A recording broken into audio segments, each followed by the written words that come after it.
Hi, everybody. It's Miss Kirshner and Miss Des again. We are back to read some more Wonder. So I'm going to start on page 43. It's chapter Lamb to the Slaughter. Like a lamb to the slaughter, something you say about someone who goes somewhere calmly, not knowing that something unpleasant is going to happen to them. I Googled it last night. That's what I was thinking when Miss Petosa called my name, and suddenly it was my turn to talk. My name is August, I said, and yeah, I kind of mumbled it. What? Said someone. Can you speak up, honey? Said Miss Petosa. My name is August, I said louder, forcing myself to look up. I have a sister named Via and a dog named Daisy, and that's it. Wonderful, said Miss Petosa. Anyone have questions for August? No one said anything. Okay, you're next, said Miss Petosa to Jack. Wait, I have a question for August, said Julian, raising his hand. Why do you have that tiny braid in the back of your hair? Is that like a Padawan thing? Yeah, I shrugged. What's a Padawan thing? said Miss Petosa, smiling at me. It's from Star Wars, answered Julian. A Padawan is a Jedi apprentice. Oh, interesting, answered Miss Petosa, looking at me. So are you into Star Wars, August? I guess, I nodded, not looking up because what I really wanted was just to slide under the desk. Who's your favorite character? Julian asked. I started thinking maybe he wasn't so bad. Jango Fett. What about Darth Sidious? He said. Do you like him? Okay, guys, you can talk about Star Wars stuff at recess, said Miss Petosa cheerfully. But let's keep going. We haven't heard from you yet, she said to Jack. Now it was Jack's turn to talk, but I admit I didn't hear a word he said. Maybe no one got the Darth Sidious thing, and maybe Julian didn't mean anything at all. But in Star Wars Episode 3, Revenge of the Sith, Darth Sidious's face gets burned by Sith lightning and becomes totally deformed. His skin gets all shriveled up and his whole face just kind of melts. I peeked at Julian and he was looking at me. Yeah, he knew what he was saying. Next chapter, Choose Kind. There was a lot of shuffling around when the bell rang and everyone got up to leave. I checked my schedule and it said my next class was English, room 321. I didn't stop to see if anyone else from my homeroom was going my way. I just zoomed out of the class and down the hall and sat down as far from the front as possible. The teacher, a really tall man with a yellow beard, was writing on the chalkboard. Kids came in laughing and talking in little groups, but I didn't look up. Basically, the same thing that happened in homeroom happened again. No one sat next to me except for Jack, who was joking around with some kids who weren't in our homeroom. I could tell Jack was the kind of kid other kids liked. He had a lot of friends. He made people laugh. When the second bell rang, everyone got quiet and the teacher turned around and faced us. He said his name was Mr. Brown, and then he started talking about what we would be doing this semester. At a certain point, somewhere in between A Wrinkle in Time and Shen of the Sea, he noticed me, but kept right on talking. I was mostly doodling in my notebook while he talked, but every once in a while I would sneak a look at the other students. Charlotte was in this class, so were Julian and Henry. Miles wasn't. Mr. Brown had written on the chalkboard in big block letters, P-R-E-C-P-C-E-P-T. Okay, everybody, write this down at the very top of the very first page in your English notebook. As we did what he told us to do, he said, okay, so who can tell me what a precept is? Does anyone know? No one raised their hands. Mr. Brown smiled, nodded, and turned around to write on the chalkboard again. Precepts are rules about really important things. Like a motto, someone called out. Like a motto, said Mr. Brown, nodding as he continued writing on the board. Like a famous quote, like a line from a fortune cookie. And he sang a ground rule that can motivate you. Basically, a precept is anything that helps guide us when making decisions about really important things.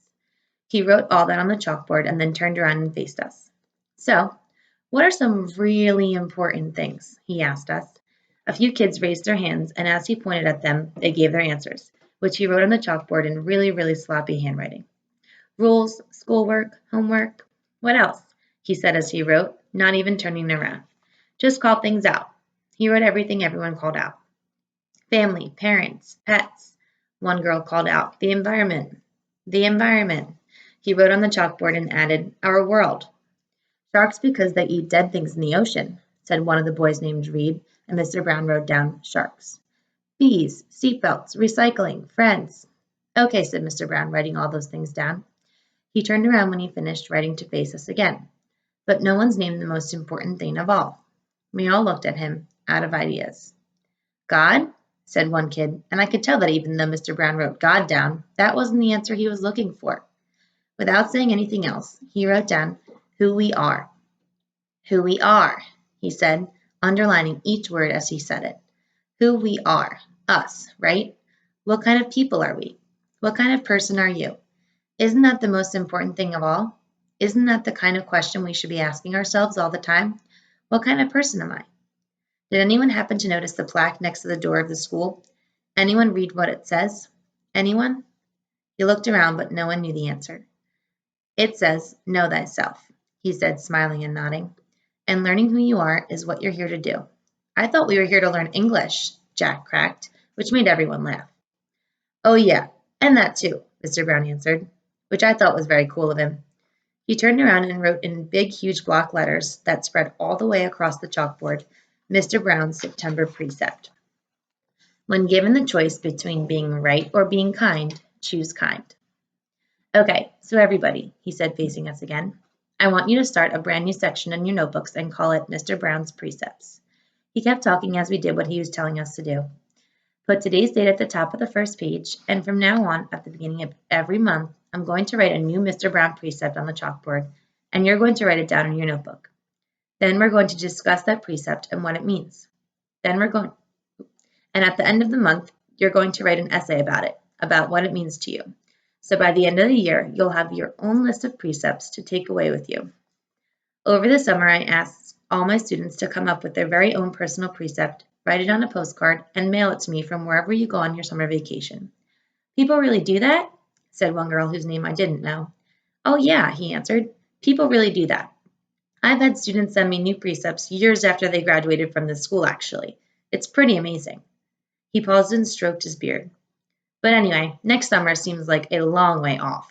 I know, he joked, which made us laugh.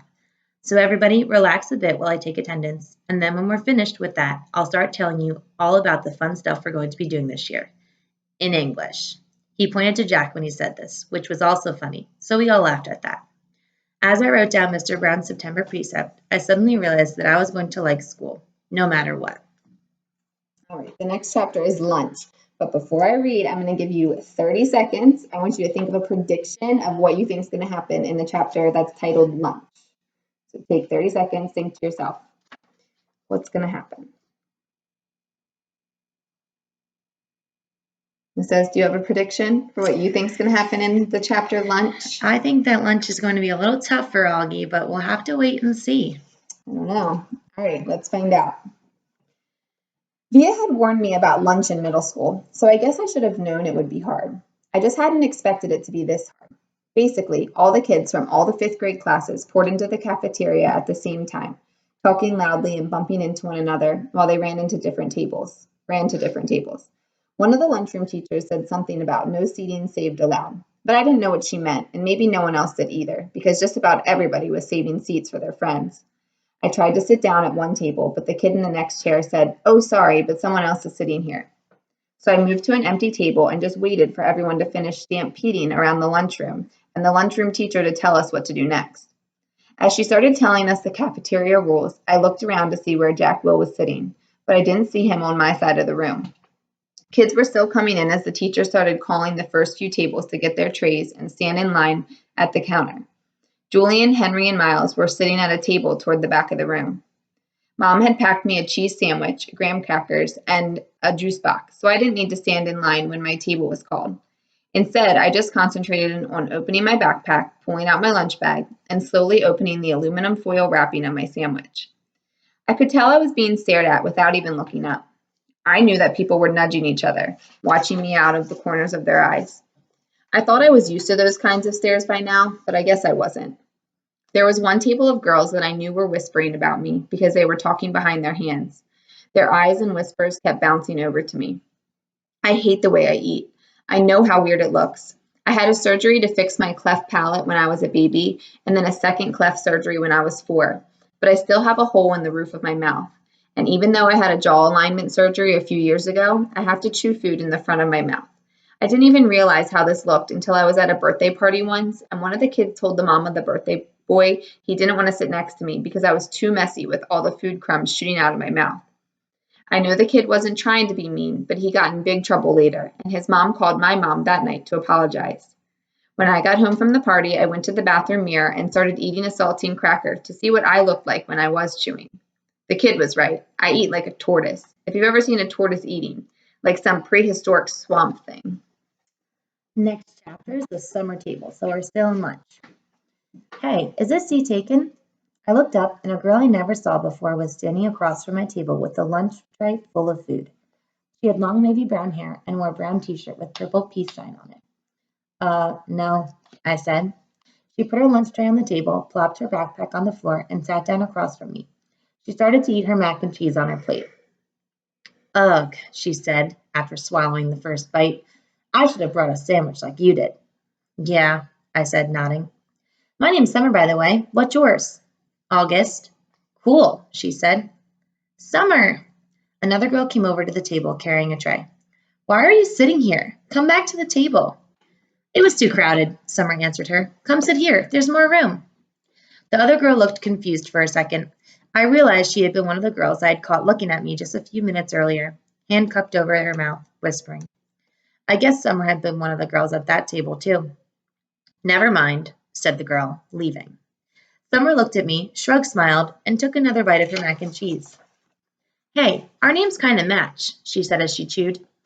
I guess she could tell I didn't know what she meant. Summer, August, she said, smiling, her eyes open wide as she waited for me to get it. Oh, yeah, I said after a second. We can make this the summer-only lunch table, she said. Only kids with summer names can sit here. Let's see. Is there anyone here named June or July? There's Maya, I said. Technically, May is spring, Summer answered. But if she wanted to sit here, we can make an exception. She said it as if she'd actually thought the whole thing through. There's Julian. That's like the name Julia, which comes from July. I didn't say anything.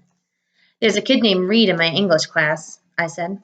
Yeah, I know Reed, but how's Reed a summer name? She asked. I don't know, I shrugged. I just picture like a reed of grass being a summer thing. Yeah, okay, she nodded, pulling out her notebook. And Miss Petosa could sit here too. That kind of sounds like the word petal, which I think of as a summer thing too. I have her for homeroom, I said. I have her for math, she answered, making a face. She started writing the list of names on the second to last page of her notebook. So, who else? She said. By the end of lunch, we had come up with a whole list of names of kids and teachers who could sit at our table if they wanted. Most of the names weren't actually summer names, but they were names that had some kind of connection to summer. I even found a way of making Jack Will's name work by pointing out that you could turn his name into a sentence about summer. Like, Jack will go to the beach, which Summer agreed worked fine. But if someone doesn't have a summer name and wants to sit with us, she said very seriously, we'll still let them sit here if they're nice, okay? Okay, I nodded, even if it's a winter name. Cool beans, she answered, giving me a thumbs up. Summer looked like her name. She had a tan and her eyes were green like a leaf. All right, guys, see you later. Tune in next time.